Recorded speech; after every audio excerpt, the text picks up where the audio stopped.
Good afternoon and welcome to Heidelberg, Germany and Springer Nature's Life and Robotics Symposium. And today we're reporting back from a few days of intense discussions from 25 of the world's leading roboticists on the topic of life and robotics and what robotics means also for human society in the future. In the first panel, which some of you or maybe all of you have just heard, we heard from the teams that were involved in the symposium reporting back on key challenges, opportunities in research related to robotics. And a lot of that research taking place in academia, but also increasingly in industry. And in this second panel, we want to focus a bit more on, taking these ideas to become actual products and applications in our everyday life, and what is the transition of this knowledge and research from academia to industry to product. A natural progression on from that, as we start to discuss, the role of industry in innovation, is also, the role of robotics in industry as well. And we'll be looking at the future of work, Industry 4.0, and some of the ramifications of that. Just as off, I would like to thank our partners in this event, Kuka and the Queensland University of Technology, who've not only provided generous support for this event, but also have been deeply involved also in the meeting in the last couple of days. First of all, I'd like to now introduce our panelists, starting with Philippe Lorenz. He's from the Stiftung Neue Verantwortung here in Germany.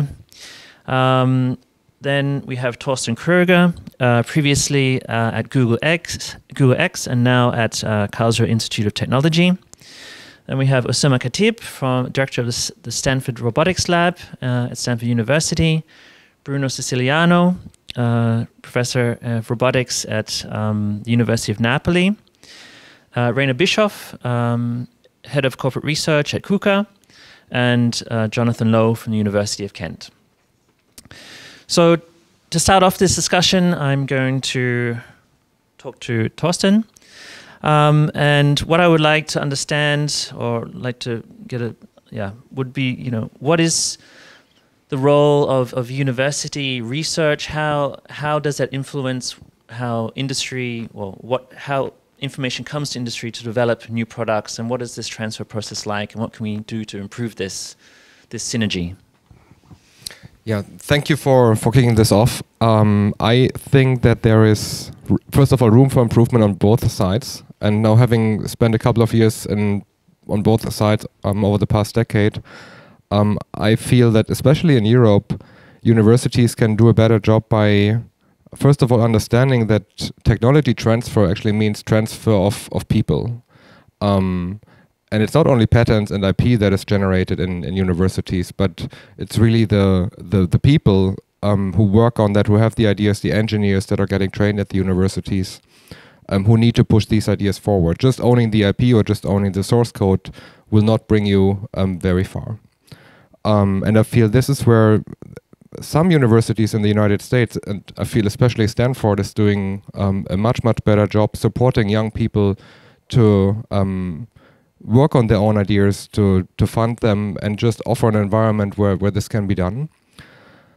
Now, on the other side, looking at companies, I think there's a lot of stuff happening in the space of robotics. I think things are improving quite drastically compared to other sections, but especially like large corporations, very traditional corporations, they're very often not open to new innovative ideas. And I feel that there are a number of industries that might get left behind. They are missing out on new business models that are now becoming enabled through new technologies in robotics, machine learning, that have not been possible, let's say, 10 years ago.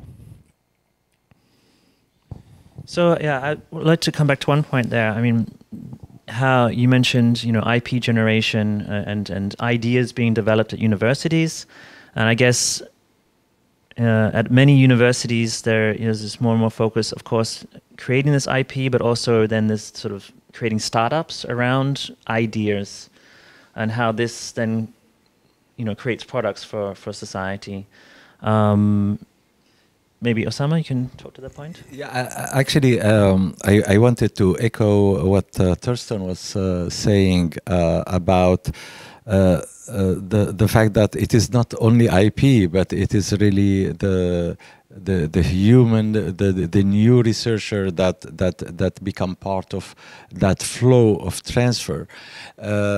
The success of the model in the Silicon Valley really relies on a continuous flow from university with ideas and people that go to industry, and then there are all those investments that are coming back to the university to promote more research and more connections with a new project, and then we discover the startup that are bringing the innovations with some of those ideas that end up to become large companies.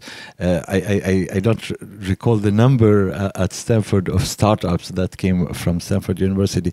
So this model actually is what is really important about it is the continuous flow of knowledge of new researchers that are interested in themes that can be brought to development within the industry, and I think this is happening. We are doing that in many universities connected to industry, but my experience as director of the Computer Forum at Stanford, where we have about 100 members of companies, has been that also in the distant geographic locations, they are trying to implement models similar to the model that we have in the Silicon Valley, but it is not an easy thing to do, and I think we really we cannot copy models. We really need to understand the nature of the of that environment and how those things can be done. But essentially, I think we need that cycle. We need that flow, continuous flow from industry in terms of support and project, and from the university in terms of people and ideas. Bruno. May I add something just to stimulate discussion and trying to be a little bit, let me say, provocative. I think this was mentioned by Torsten as well as by Oussama. In my perception, as European researcher, and also, I mean, I know the Silicon Valley, I know the Industry 4.0. I think, the advantage in the Silicon Valley is this kind of entrepreneurial culture, which is felt, especially when the universities they really favor the startups. It's but I think this is perceived in terms of companies other than industry, because I mean the perception of the industry, it's more for probably you touch upon this issue, because it's tradition in Europe has been a lot of attention about how to transfer the technology to industry. When I mean we have here representative from the largest industry for robotics in Europe, Kuka, and this is also the case of other industries. So I think ideally it would be nice to combine the mentality of the Silicon Valley with the core flow and transfer of technology, which has been happening in Europe, also thanks to the funding by the European Commission, which has favored this kind of tight link between, I would say, industry and not companies. I think maybe we need more kind of venture capitalists and more kind of crazy companies. What we are missing here, yes, high-risk company in Europe, which instead is the case there. At the same time, I mean, I don't think there's been, a kind of really link as tight as the one in Europe, in the Silicon Valley, between robotics and industry. I don't know if I got the concept. No, I would like to strongly second that. First of all, I would like to add to one of the first points you made, that a company like Kuka is already doing a fantastic job, kind of being innovative and working very tightly with academia, with a goal to kind of get research results into the company and into products at the end, so that society will benefit eventually. But I've seen a number of cases, not even crazy ideas, just like fairly down-to-earth ideas coming out of robotics research labs with a solid business model, but it was close to impossible of getting funded in Europe. And this is very different in the San Francisco Bay Area. Right now, I feel it's maybe even a little bit, even on the opposite side, it's a little bit of a bubble. You know, people, hey, I have a degree from Stanford, I want to do robotics and machine learning. That's all you, that's all you need to say. I'm exaggerating, obviously. But these are the ingredients that you would need in order to get funded there. And I think as in many of these cases, the middle ground is probably what is the most healthy and most sustainable in the long run. And I feel that both sides can learn from each other, but I think especially in Europe, there's something where we can definitely improve.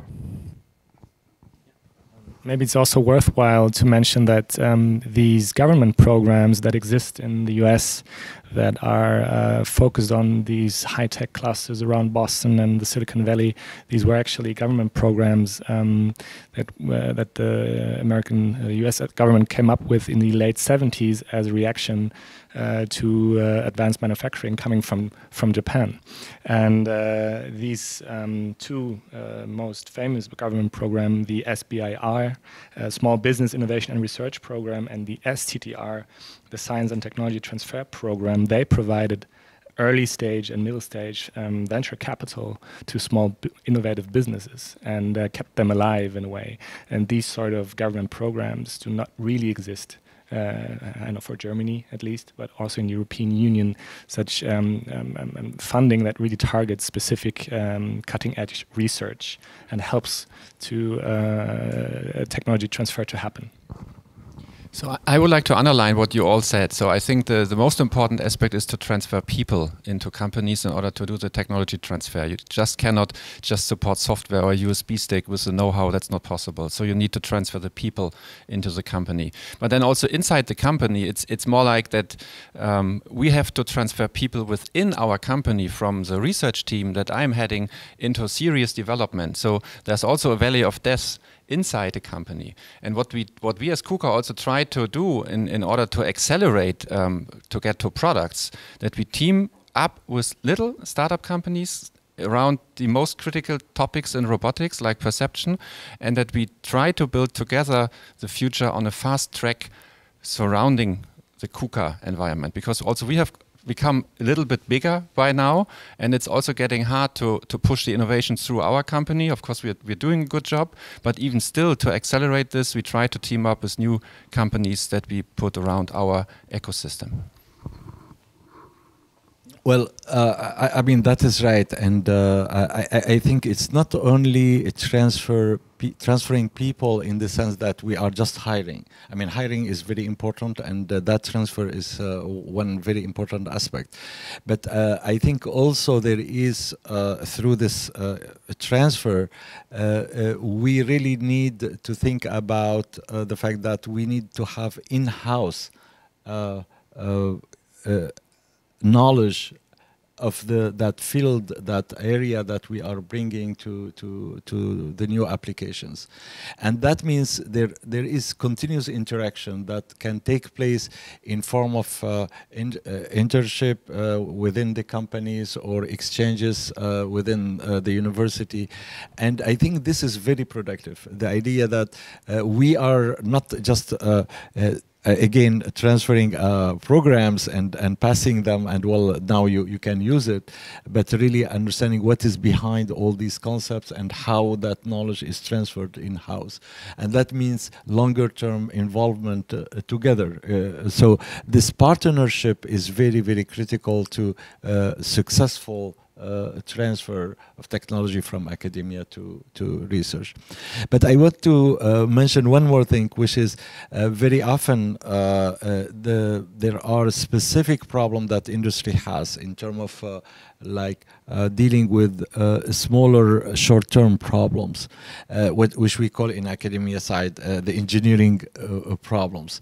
And we have to realize that the academia is not the proper place to do that. That is, we are doing research. We do not want the researcher to be looking at very short-term and too short-term problems. That would be not beneficial to their development and to the exchanges.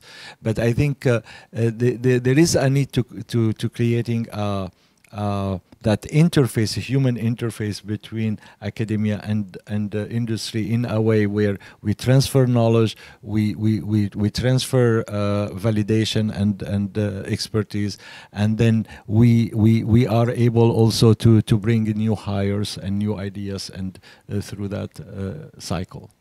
Yes, thank you, Oussama. So I think this is really important that we collaborate very closely with each other. And of course, Kuka is also supporting basic research. So we are not just having applied research that we try to focus on, but what you as academics or researchers could consider at universities to look more closely into use cases that come from manufacturing, that come from the industry. So not just make up your own use cases, but try to go out into the industry and see where are the real problems. And I can guarantee you that you will also find challenges, research questions that last for 5 or 10 years. Let's take like autonomous grasping, for instance. You can research the basic research question also if you have an industrial use case. I think he's optimistic. 5 years is not enough. I think there's another thing that academia can do better as well. There are some domains where researchers and scientists do not see the chance to create any scientific impact anymore, because this is a field that has been worked on, let's say, in the 80s or 90s, but it's still not in the industry. There's still not a product out there. So we are not producing, in quotes, master students, PhD students that are that get the training on these technologies, but they actually need it in the industry. And just because it's scientifically not interesting anymore, it doesn't mean that it's not important for the industry anymore. Of course, this is on a case-by-case basis. This is not true in general, but I feel this is something where we as academics can do a better job as well. So that, yeah, related to that is the point of sort of a quality gap and the type of deliverable which comes out of academic research as not being directly applicable to industry.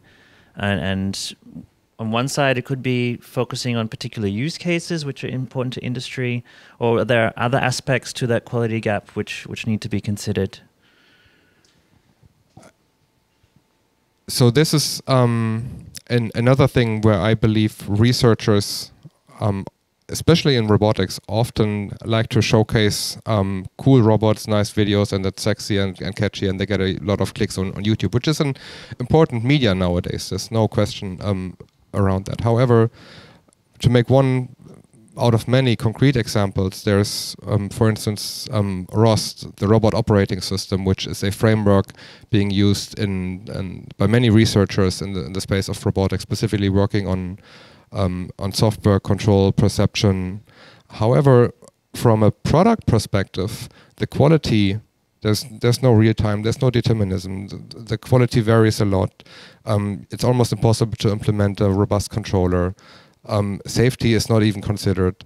However, if as a company like Kuka, you will need all of these features, and researchers don't really deliver on that, though they claim, hey, I've solved it. And so there's still a big gap, and I think this is something where maybe both sides can kind of try to come closer together to close that gap. And maybe it might also be the time to need a new ecosystem that is just more professional, so that we can do better and faster, more efficient technology transfer. Yes, maybe to just add to this, so for instance, one example would be safety. So academics usually think that industry will take care of the safety problems later, but as we have listened also in the first panel, it's a design issue. So you have to think about this from the start and not just say, okay, industry will solve the problem. So please think about this from the beginning to embed safety in your things. So I mean, in robotics research, there are many challenges, and safety is becoming something very, very critical as we move towards human environment. I mean, that is clear. I don't think the university and the research in the university is going to guarantee safety in as a product. I mean, this is the role of the industry that is going to take it to the manufacturer that is going to deliver it as a commercial product. But I really think that exchange and partnership we talked about requires us to create that interaction between the researchers, the development that are taking place, and the product, the software development, and the systems and the architecture that are developed in industry, to reach that level where both are able to pursue the research and also to have a commercial product. That requires more transparency and openness in those systems. Something that was resisted in the early years, I recall many discussions in the Puma group, the animation group, when we started working with the first industrial robots in university. There were a group asking many questions, how to access this and how to access that. So we were talking about open architecture for product that are coming from industry, and that was very critical to many of the development that came later in moving from position control mode to force control and contact and closing loops and adding more sensors and creating more capabilities. And I think this is something that is still sort of in the work, that many companies that are producing manufacturing robots and the software and the controllers are having difficulties dealing with because of the complexity and the challenges of safety that all that brings. So I hope this is something we can address fully. I hope. You mentioned the concept of open architecture. What did you mean by that? Well, that is basically in a control architecture of a robot. There are multiple layers that deals with, in fact, where we access the motors, how we close the different loops, how we reach a level where a user can program the robot, and this is usually done at much higher level. Related to the way the industry designed the interface. Now, if we take this robot and put it in a research environment, we need to access lower levels that are not accessible and open in general. And in part, this is part of what we are commercializing. I mean, this is part of a lot of investment the company is putting in the development of the system, and it is not something that is easily going to become open, but for many aspects of the research, when we add the new sensors, when we want to access different layers of the control architecture, that facility becomes very critical to progress in the field, and we are still struggling with that problem. And I think this is an issue that we brought up over the years in our interactions with the industry, and I think the industry is working on it. And this is something that I hope will be resolved in a way where both the industry and the research could benefit from, but also ultimately the progress of robotics and the progress in applying robotics to society that will be the winner in that. And this is true not only for industrial robots, like those like Oussama and myself with a control background. Since the very beginning, we felt the need of having an open control architecture for industrial robots. But this is also the case, for instance, for robots for surgery, because the only commercial platform is the well-known Da Vinci by Intuitive, and Intuitive has donated. Now I think it's 30 platforms to some robotics labs around the world, and those platforms have the peculiarity of being open. So basically, we could interface some control boards in such a way, as Oussama said, to interface all kinds of sensors. Because right now we only have a visual perception, but there is no tactile, there is no force perception for surgery. And in my lab, as well as in other labs, we are studying about developing new microsensors using optoelectronics, using organic materials that we can just test on the platform, thanks to the fact that this platform is open. So this is really a common thread, which started from the industrial environment, but now this is true also for all kinds of robotics applications. Of course, I can add to this. I mean, Kuka is offering open platforms for researchers. I mean, we have a couple of platforms, and just because you mentioned the Da Vinci system, so very recently Kuka has certified its lightweight robot for medical use. So as you know, Kuka is a component provider in the field of medical robotics, but you now can much more easily develop your own product based on a certified medical component from Kuka. So, and that's also important for startups in Silicon Valley that want to come up with new medical products. If they want to base it on a robot system that is certified, please come and have a look at Kuka robots. So in our previous panel, it was the term singularity was brought up. So the point at which robots take over everything, and how far away in the future that is, and so the time frame that it takes to do this research and create products and get to that point.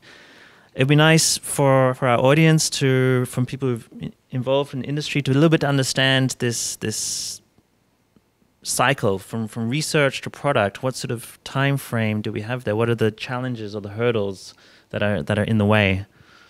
I think in terms of time frame, this can be anything from, I would say, 3 years up to 10 years. So if you take a look at the lightweight robot that we took over as a technology from DLR, it took us almost 10 years to make a product out of this that can be used 24/7 on the shop floor. It's a complete different thing of an extensive use in a research environment and of an intensive use in a production environment. And this has to be taken into account by manufacturers like Kuka.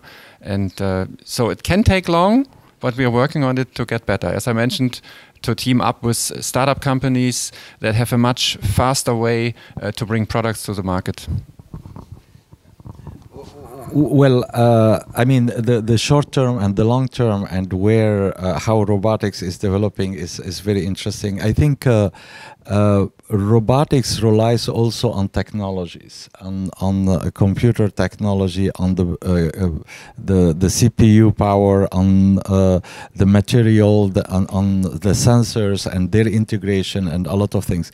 So historically, many of those were not available in the 80s. We were not able. I mean, there was a promise of the robot in manufacturing, but it ended up to be a very simple version of a robot doing very fast and very precisely those tasks in a repeated way.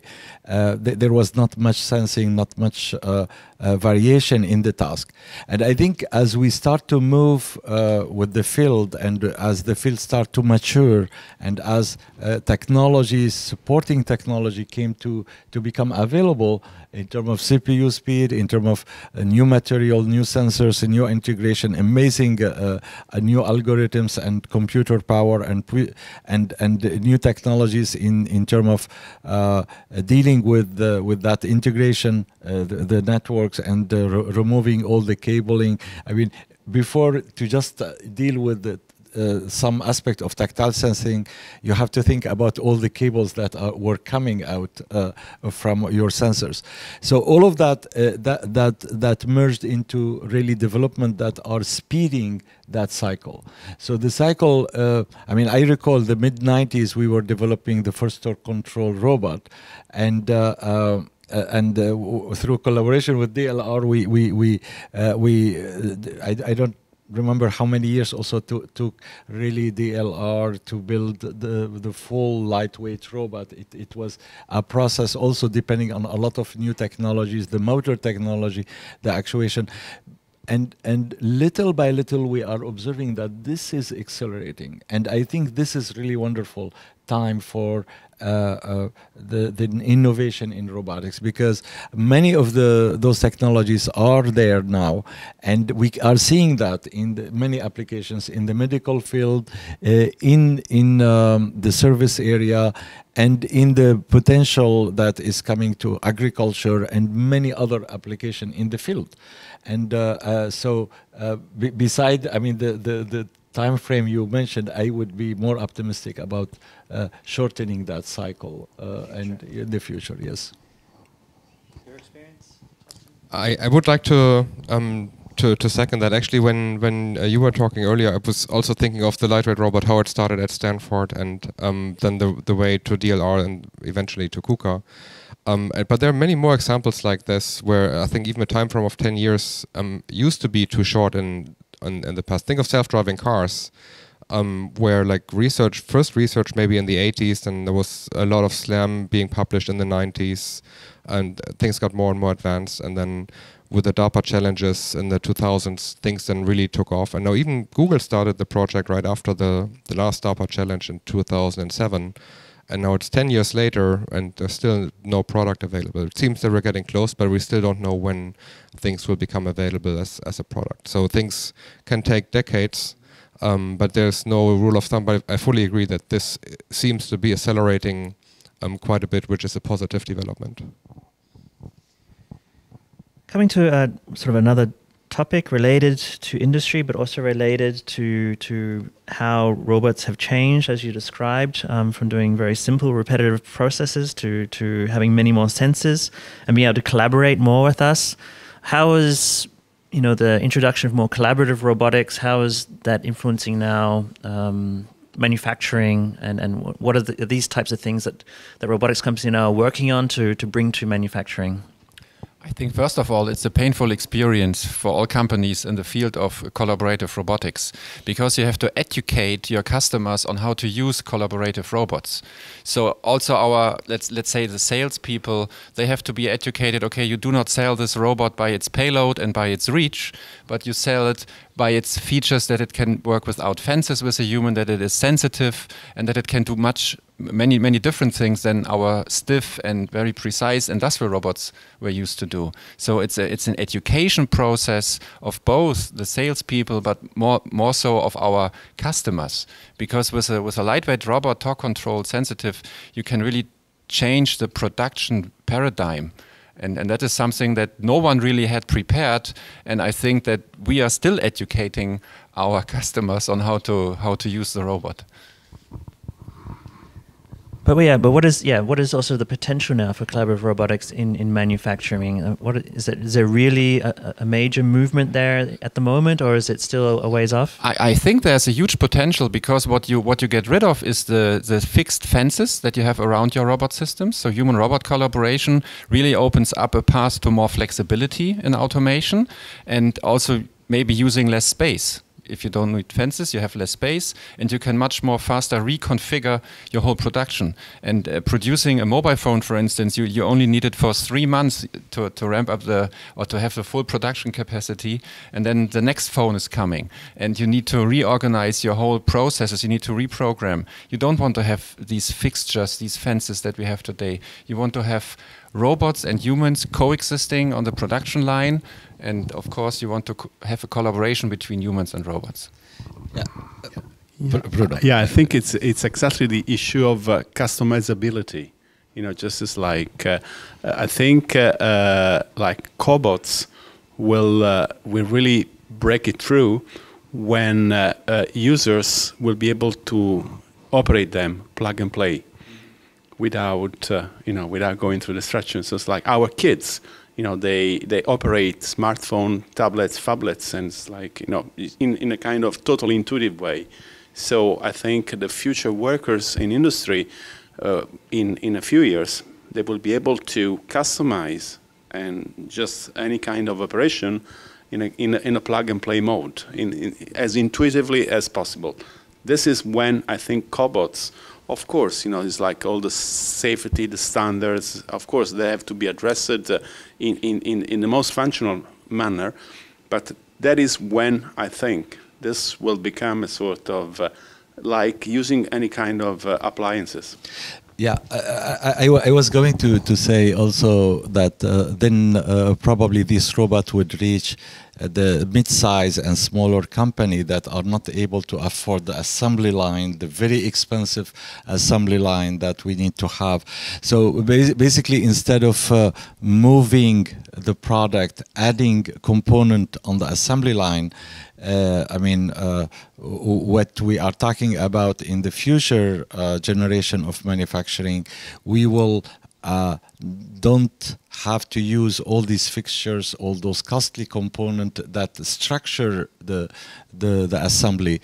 Rather, we are going to use more flexible mobile manipulator platforms interacting with a human, where the human is guiding the orchestra of these robots to build the product in a much more reprogrammable way, much more easy to interact with way, and which would make it much more affordable, which means we can change the design very quickly, which means that also a smaller company can afford it. Now the challenge is addressing and bringing those capabilities, starting with the safety to dealing with the sensory information, dealing with the easy to use. The easy to use is still a challenge. How those systems are programmed, what kind of skills they have,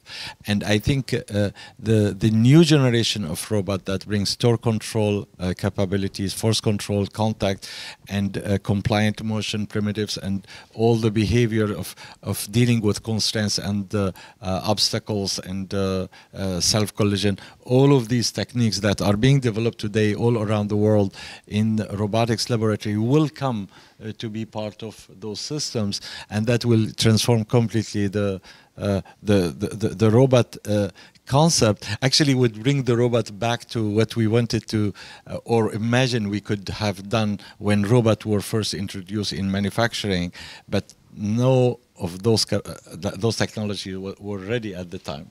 This is happening now, and I think that is going to completely change the way we use robot in manufacturing. Yeah, the way we work. So that sort of brings us to our next major topic. And as we go along, I just want to remind our audience that you're welcome to ask questions via our Twitter tag, SN Robotics.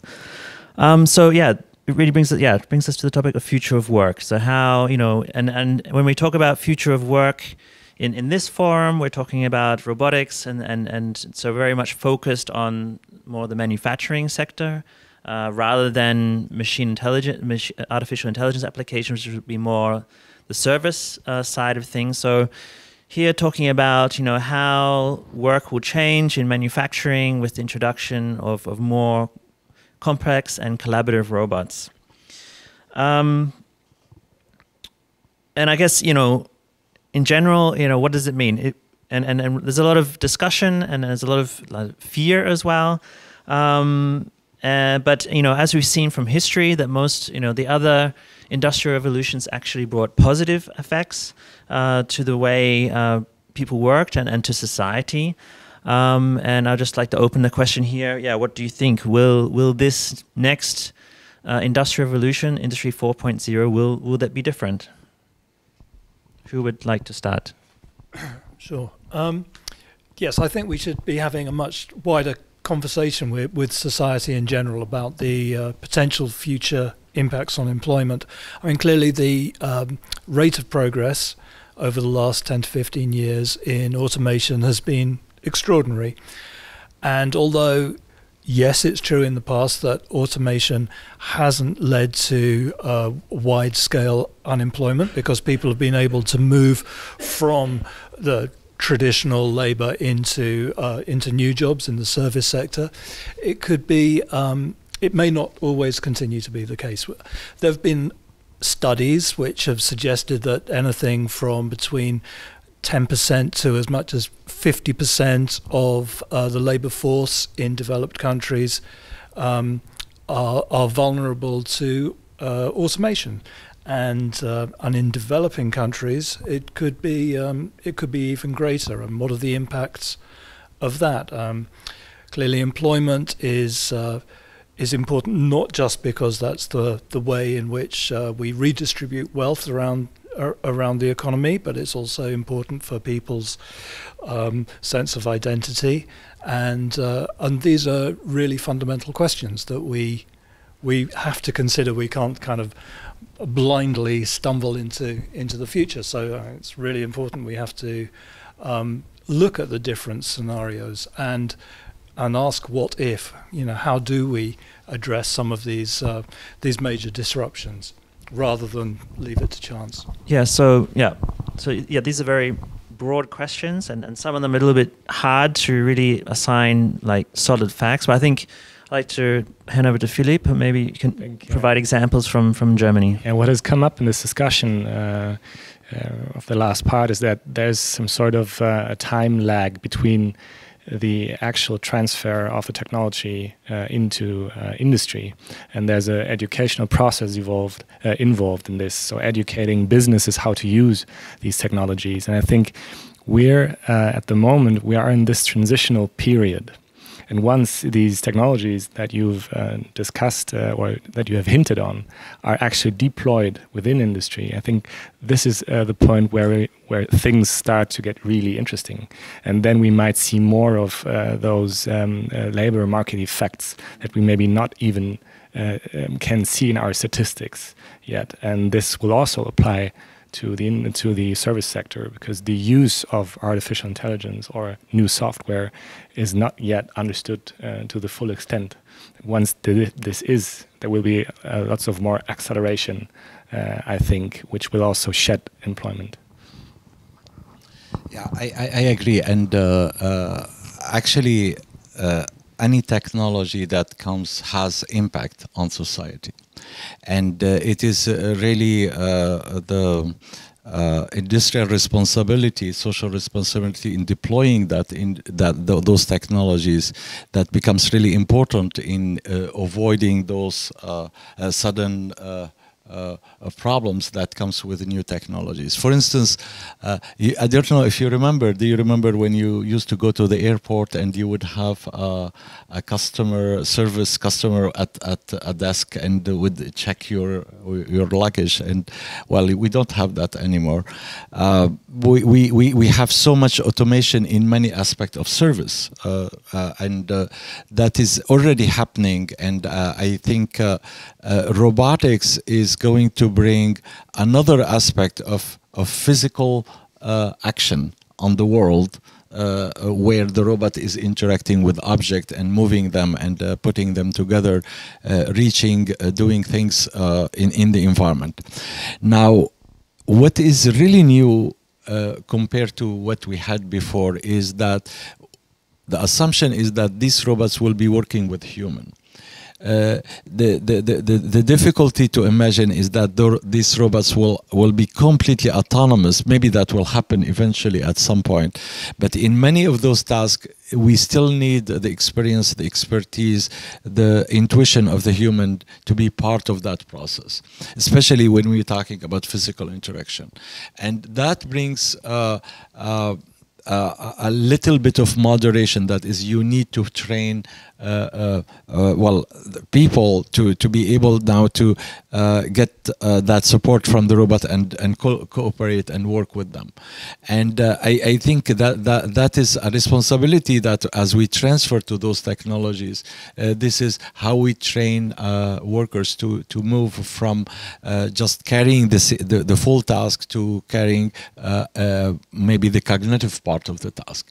And I think there are many examples where we see that we still need the skills of the surgeon. We still need the skills of the expert in each of those areas. But there are areas where we are now going to be able to go to, like resources, like all the oceans and the seas where we cannot go, we cannot send human, or all the accidents we have in mines where human can, I mean, should not be, but we are sending a human because we really need those resources.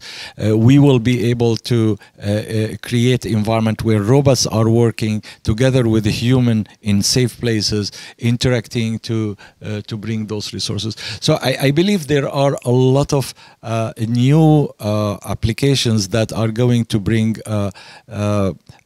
new ways of organizing work, but in a collaborative way with a human. But that is not the only thing. I mean, there are a lot of other fears that are legitimate that we need to address and we need to work sure. to avoid. I can see that's a positive scenario, and hopefully that's the way that things will develop. I don't know if you saw in the Financial Times this week, there was an interesting article about automation in the footwear industry, and Nike in particular is opening or has opened a new plant in Mexico run by Flex, the automated manufacturing company, where labor costs for making Nike sports shoes, labor costs have been halved, material costs have been halved, the supply chain has been enormously reduced. Many of the processes which involved a number of companies in the supply chain can now be compressed into a single factory, and the number of workers is enormously reduced. This is in response to increasing labor costs in Asia, and as production has moved from China, as labor costs rose, to Southeast Asia, and now labor costs are rising there as well. The option, rather than moving to, say, to Africa for even cheaper labor costs, is to go down the automation route. And it's not going to create an equivalent number of jobs elsewhere. It's looking like it's going to be a contraction. It also has the advantage of being close to the market, faster response times. The lead times from design to reaching the market has gone from months down to weeks. And this is, Nike is a company that employs over 1 million people in factories all around the world. The same is happening with Adidas and 3D printing of shoes and tailor designed clothing. These technologies are with us now. Now this will have huge impacts on developing economies where large millions of people are employed in factories, especially in the clothing and footwear industry. Especially in these, as a developing country, you had the possibility in the past to dig into value chains that were spread all around the globe, and just specializing on certain components of the product in the end. This is possibly also going to be changed once technology provides for reshoring manufacturing and relocating it towards the design and the marketing of the product. That tends to be still a key component in the developed economies. So this could further cause some disruption in these particular countries. Jonathan, since you mentioned the shoe industry, I have a story. So I have a project which is funded by the European Research Council, and this is an advanced grant about robotic dynamic manipulation. And those of you that know this project, we have a sort of a media expedient, which is a robot involved into the phases of the preparation of a pizza. So it's like a robot pizzaiolo. And last year, I gave a talk at an assembly forum, and it was an inspired engineer from the shoe industry that was interested into the possibility of manipulating the form of objects, like the dough of a pizza, and then the leather for the shoe industry. So now we have a PhD grant funded by the industry in which we use cooperative robotics technology. It's not just replacing the workers, as probably Nike or Adidas are willing to do. It's like, just in this kind of tedious and alienating jobs. But, it's the new concept. And then we use some kind of techniques which allow recognizing and tracking the deformable weather and assist the worker in the gluing of the leather, like on the shoes. So it's like one example in which, I mean, no robotics technology was being used in the shoe industry, and honestly, you know, I was totally unaware of the potential of what I was developing as sort of blue sky research for the shoe industry.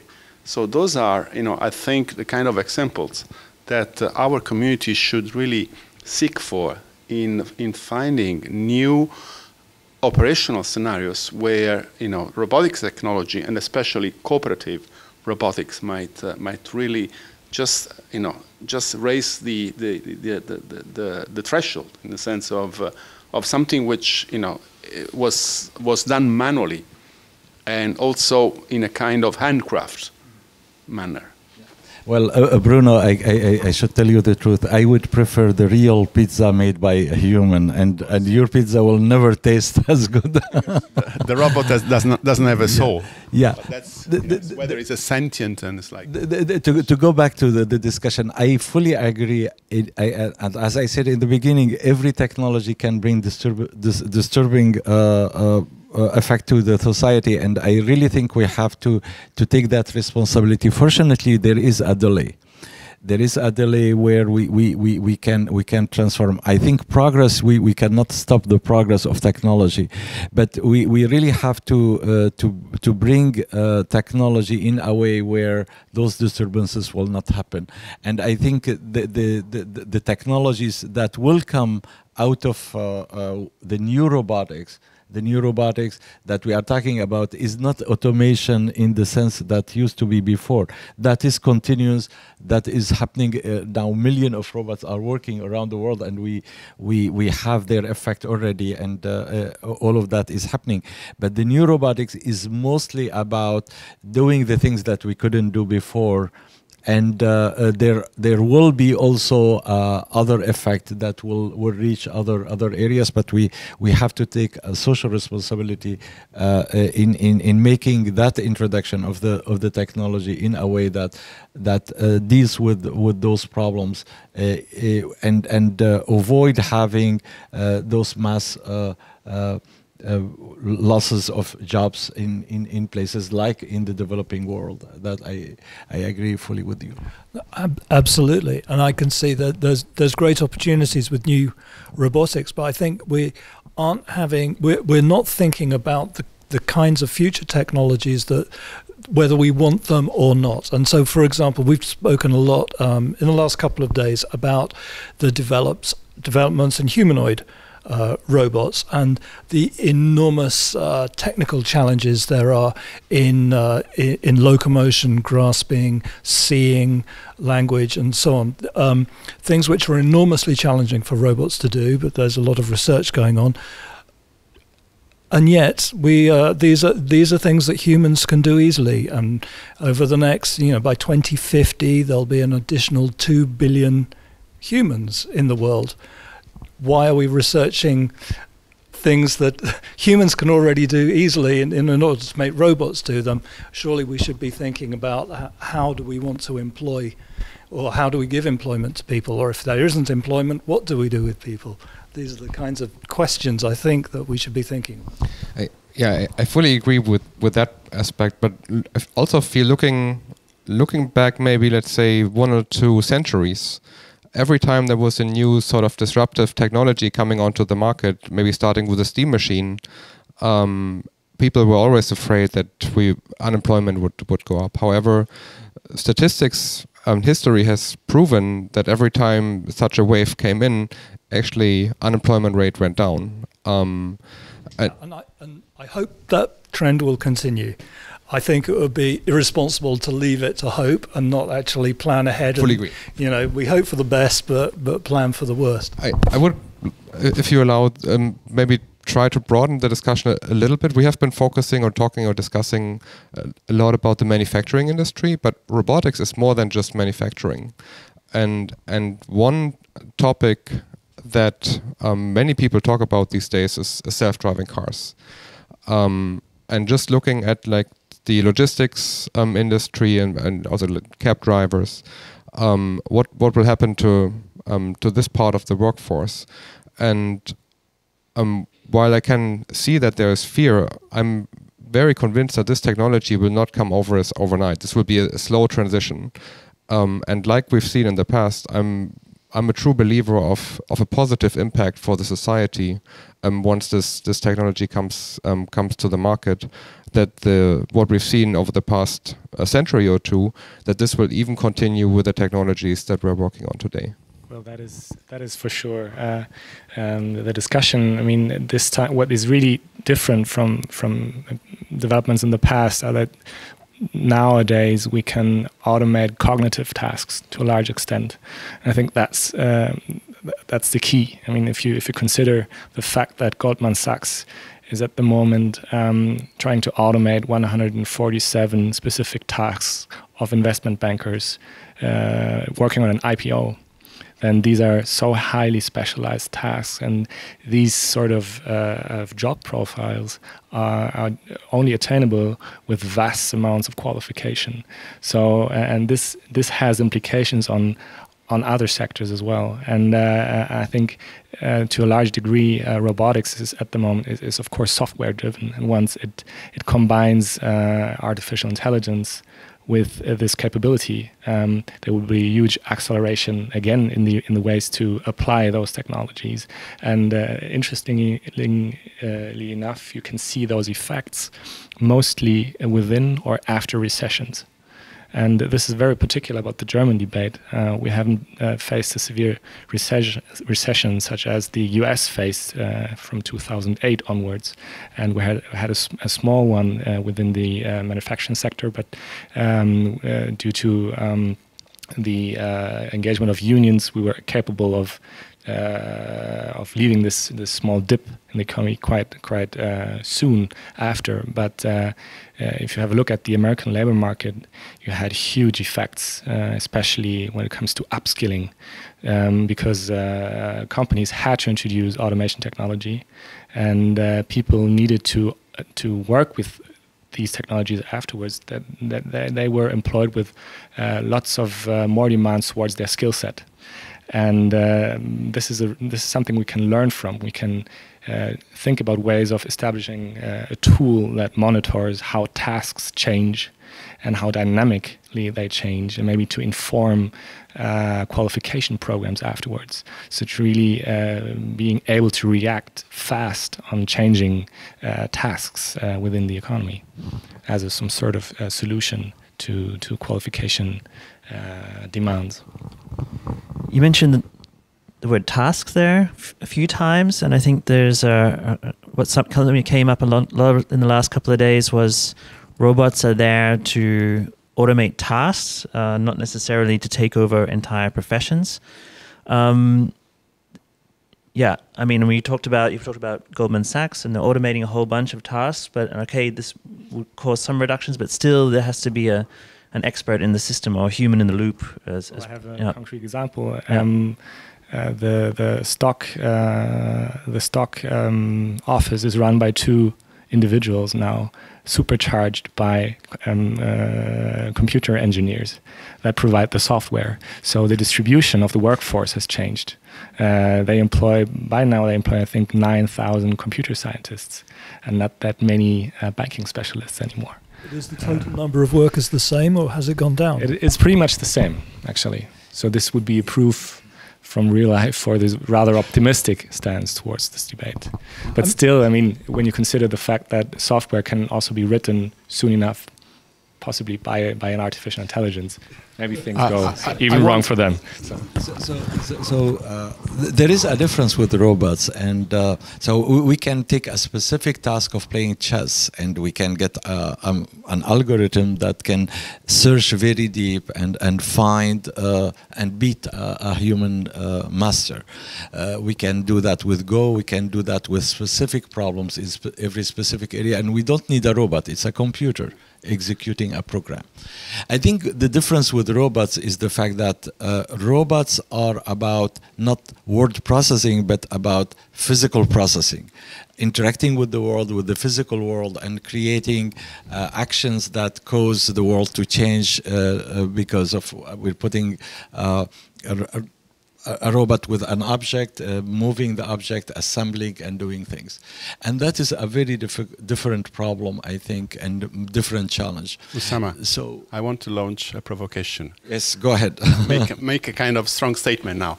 I think that there will be more jobs lost because of artificial intelligence than because of robotics. I think robotics create job because you have the physical skills, you have the body action. Yeah. So this is much beyond machine intelligence because you have body and motion and action. Right. Yeah. And this is what really distinguishes what is AI, machine learning, machine intelligence from life and robotics. Right. Yeah, well, this is not a provocation. This is what I agree with you. I mean, there is really a fundamental difference when we are attaching, executing algorithms, but to perform actions that are based on sensors and skills and capabilities that requires so much knowledge and intuition and understanding that's still very far from what any child can do. So we should be really, making that clear difference. And as a result, I think there are great potentials of good use, but as with all technologies, there are also many ethical issues associated with every technology we introduce to the world. Maybe just one more addition to the image you just created with a chess playing AI. I mean, this is something that we have solved for years. So you can play chess with an artificial intelligence system and it can beat the grand chess master. But what you cannot do today, at least I haven't seen it yet, that you have a mobile robot with 2 arms, you go to a shelf, you pick up the box with the chess figures, you open the box, you take the chess figures, put them on the board, and then play. So that is a physical interaction with the world which is not solved today. I mean, I'm pretty sure out there are many people who could actually do that now, but it's something that we have not really considered. So we have the intelligent, but not the physical interaction with the environment. That's why we talked about the brain and the muscles, and this is the challenge. I think this is an interesting distinction, but it's not really one that the public doesn't make a distinction really between AI and robotics. And in fact, in the popular press, AIs are called robots. And there is a very fine, I mean, what do you call, for example, image recognition AI that's looking at scans, medical scans, and an AI which is able to diagnose the scan that's linked up to a scanner? Is that now a robot or is it an AI? I mean, it's embodied in that there's a scanner and it can do the job of a doctor. Yeah, I mean, the formal thing to describe about a robot is this connection between perception and action that is smart, intelligent, capable. So we perceive to act, and we observe the result, and when we act, we plan, and we understood the context and all of that. So really closing that loop with the world. And I think in the case of the different issues that come, so we need to sense, and to sense we sense tactile. Vision is a huge part of robotics, but the idea of just having a camera to monitor, to survey, without actually reacting to where things are is not yet a robot. It becomes a robot when the camera itself is moving and following and positioning itself in different locations. So there is an action. We call it active perception or active vision.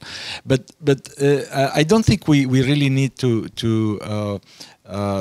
go in every aspect of the technology that are dealing with this, whether the computer or the sensors. I think in robotics we have to realize there are challenges of physical interaction with the physical world that are very different from algorithms that are digitally implemented in a computer and running with a number at the end showing the result.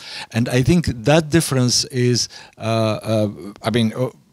is fantastic as a problem that robotics is bringing to researchers to explore, challenging researchers to solve those issues, but also to challenge researchers to think about potential applications together with the industry to see where these technologies can be applied for the good of humanity. And I really think there are areas where this could be wonderfully beneficial to humans, but also as I said before, every technology can be misused and can cause harm. But we really need to understand that difference, the physical and just the digital aspect, and then see all the potential of things that can be done with those machines and the challenges that those machines cause to research and to development and implementations. I think also the physical side of automation, which is represented by robotics, can cause some harm. If you look at one of the most recent research that has been conducted by a joint research team in Germany led by the University of Düsseldorf, they had a look at data on the employment of robotics in the industrial sector, and they found, and it's drawn on the works of Darren Ashimoglu from the MIT. And so Ashimoglu and his team found negative correlation between robotics and local labor markets. So people that were replaced had lots of troubles in finding work in these specific areas. Maybe jobs open up in different clusters, but for these respective areas, there were none. So the German researchers had a look at some data in Germany, and they found out that there was direct replacement by robotics, but those people that had been replaced in the company, they found work elsewhere in different niches of the company, but they had to accept most of the time wage cuts. So whereas the company was supercharged with regards to productivity and capital gains from this grew, wages pretty much stagnated. And since the 70s, we see a decoupling of productivity growth and wage growth. And this is a huge problem because this hampers demand within a society. This is why Germany exports so many products, because demand can't match with the productivity of the overall economy. And this is also linked to redistribution, of course, that is in a way affected because the capital gains flow to the production factor of capital, not anymore to in the same amount to wages. And this is even more the case for platforms, that business models that such firms as Google or Facebook choose to operate on. There you have lean worker structure, but huge profits that unilaterally flow to the production factor of capital. My feeling is this is true. I mean, first of all, for the industrial example, the 70s and 80s, that was the classical automation, the conventional manufacturing, and that we went through that process, and that was the past. The new robotics is the one that will allow a surgeon to operate without opening the human body, saving recovery time and saving a lot of hospital bed time and saving money. The new robotics is the one that will save worker from dying inside a mine. I mean, this is the robotics I'm thinking about, not the robotics that will cut the jobs. But unfortunately, again, I mean, these are the potential things and disturbances that could come and definitely will come. And I think we are seeing them with other technologies that do not use robots, but they use computers. And I think in that domain, we are seeing a lot of disturbances coming to society and to the working force. Yeah, please. Well, I think this is a good example of how we're seeing societal change being driven by scientific research and by a few corporations which are investing really, really heavily in artificial intelligence and automation. And this is why we need to be having this a wider, society conversation about it. And it really isn't entering into political discourse at any level, yet its implications are huge. We can't just sit back and hope for the best. Yeah, which is why we hope to foster these discussions. If there hasn't been any questions until now, yeah, I've checked. There is no questions until now. I think what we've discussed, is that robots have quite a lot to offer, especially what you consider the new phase of robotics, being able to take on tasks which really are assisting us and augmenting our skills with human interaction and a human in the loop is quite different from the automation that we have seen up until now, which has taken away a lot of repetitive tasks. Nevertheless, I think you would agree also, Rainer, that there are still a lot of repetitive tasks that we could automate. Sure. So there are a lot of things where I think robots can help, but clearly there are also a lot of challenges for society as robotics, but also more importantly, probably as we've highlighted, artificial intelligence will have on the service sector.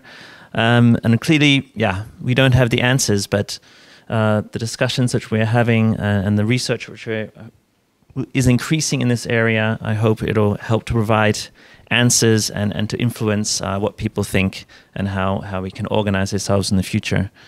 I think with that, I would finish this particular panel for now. And thank you all for listening.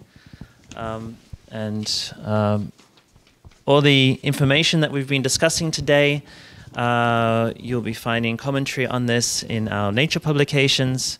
We're aiming to have a Nature outlook on this topic, Life and Robotics, published early next year. These videos will be freely available to watch on the Springer Nature YouTube channel from now on. Thank you all to the panelists, and thank you to our audience. Thank you, Chris. Thank you, Chris. Thank you.